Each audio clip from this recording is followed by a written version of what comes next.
Saudara, yang juga jadi sorotan, Presiden Joko Widodo melantik 3 wakil menteri baru di Istana Negara. Salah satu yang dilantik merupakan keponakan Presiden terpilih Prabowo Subianto, Thomas Djuwandono. Pelantikan ini dinilai jadi kompromi kekuatan antara Jokowi dan Prabowo untuk saling mengikat kepentingan. Thomas Djuwandono dilantik sebagai Wakil Menteri Keuangan. Thomas bersama dengan Menteri Keuangan Sri Mulyani akan mengawal anggaran pendapatan dan belanja negara, baik yang sedang berjalan maupun RAPBN untuk pemerintahan Prabowo Gibran. Pelantikan ini juga dihadiri Presiden terpilih Prabowo Subianto. Sebagai Wakil Menteri Keuangan 2, Thomas Djuwandono akan mendampingi Sri Mulyani bersama Suhasil Nazara. Usai dilantik, Thomas Djuwandono mengaku ia dipersiapkan untuk transisi pemerintahan. Thomas menyebut akan menyelaraskan program Presiden terpilih Prabowo Subianto dengan anggaran yang ada saat ini. Untuk menunjukkan kontinuitas dari Presiden Joko Widodo dan Presiden terpilih. Untuk itu saya akan bekerja erat dengan Ibu Menteri Keuangan, Ibu Sri Mulyani, dengan Wakil Menteri Keuangan 1, Pak Suhasil. Tugas saya adalah supaya semua hal yang menyangkut anggaran, terutama di 2025, itu selaras dengan apa yang sudah dicetuskan oleh pemerintah sekarang, dan tentunya program-program Presiden terpilih ke depan.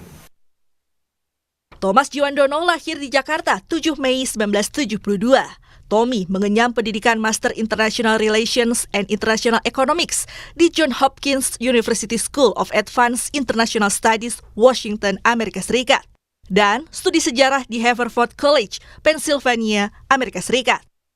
Dalam karirnya, Tommy juga menjabat Bendahara Umum Partai Gerindra, Tim Gugus Tugas Sinkronisasi Prabowo Gibran, Deputi CEO Arsari Group tahun 2006, dan wartawan Indonesia Business Weekly 1994. Masuknya Tommy sebagai Wakil Menteri Keuangan 2 dalam Kabinet Indonesia Maju ditanggapi Menteri Keuangan Sri Mulyani dengan ucapan selamat. Kami semuanya, seluruh jajaran Kementerian Keuangan, untuk mengucapkan selamat datang Tommy dan selamat bergabung dengan tim Kementerian Keuangan. Kita siap bekerja bersama dalam mengelola sebagai bendahara negara, keuangan negara Republik Indonesia. Tentu tujuannya adalah untuk mencapai Indonesia maju, adil, dan makmur, sejahtera. Tak hanya melantik keponakan Prabowo, dalam waktu yang bersamaan Jokowi juga melantik politisi Gerindra Sudaryono jadi Wakil Menteri Pertanian. Saat ini, Sudaryono menjabat Ketua DPD Partai Gerindra Jawa Tengah. Sudaryono juga pernah menjadi asisten pribadi Prabowo dan kini menggantikan posisi Harfiq Hasnul Kolbi sebagai Wamentan. Sudaryono merupakan lulusan dari IPB Doctor of Philosophy PhD Finance General 2020-2023 dan Swiss German University Master of Business Administration 2015-2018. Dalam karirnya, Sudaryono merupakan CEO Garuda TV 2018 sampai sekarang, Ketua Umum Asosiasi Pedagang Pasar Seluruh Indonesia APPSI 2021 sampai sekarang, Ketua Dewan Pembina DPP Pedagang Pejuang Indonesia Raya atau PAPERA 2021-2025.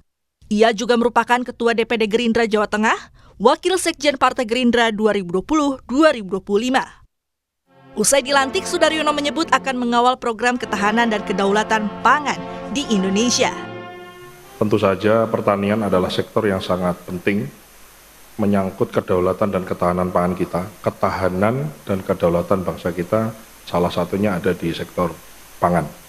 Oleh karena itu tentu ini menjadi sebuah tugas yang tidak ringan, sebagaimana telah dicanangkan oleh Presiden Jokowi dan sudah dilaksanakan sampai dengan hari ini, dan tentunya akan terus dilanjutkan dan ditingkatkan oleh Presiden terpilih kita, Bapak Prabowo Subianto, dalam kaitannya kemandirian, ketahanan, dan kedaulatan pangan bagi bangsa kita. Nama lain yang juga dilantik adalah Yuliot Tanjung yang dilantik menjadi Wakil Menteri Investasi. Yuliot merupakan ASN di Kementerian Investasi atau Badan Koordinasi Penanaman Modal BKPM sebagai PLT Deputi Bidang Pengendalian Pelaksanaan Penanaman Modal BKPM. Masuknya nama Thomas Djuwandono dan Soedarjono yang juga adalah politisi Partai Gerindra dinilai jadi kompromi kekuatan yang saling menguntungkan.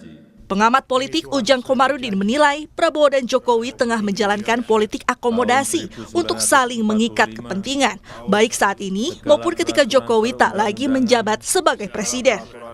Kalau saya sih melihatnya ini pertanda ya kompromi antara kekuatan Pak Prabowo sebagai presiden terpilih dengan Pak Jokowi sebagai presiden yang akan berakhir masa jabatannya. Oleh karena itu ya perlu politik akomodasi bagi orang-orangnya Pak Prabowo untuk katakanlah dilantik lebih dulu, lebih awal di kabinet Pak Jokowi menjadi wakil menteri. Jadi ya apa bergainingnya, komprominya, ya tentu ya pemerintahan nanti berjalan dengan mulus, berjalan dengan baik, berjalan dengan aman, sehingga nanti pun ketika Pak Jokowi misalkan punya keinginan, punya titipan gitu kepada pemerintahan Prabowo yang baru, ya bisa saja diakomodir oleh Pak Prabowo.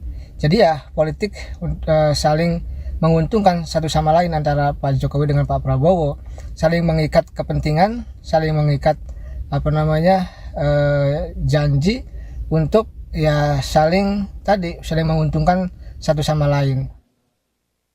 Bertambahnya wakil-wakil menteri, terutama wakil menteri keuangan yang kini dijabat oleh 2 orang, tak hanya soal kemulusan transisi antar pemerintah, tapi juga perlu diuji efektivitasnya, terlebih di masa jabatan Jokowi yang tersisa 3 bulan lagi. Tim Liputan Kompas TV.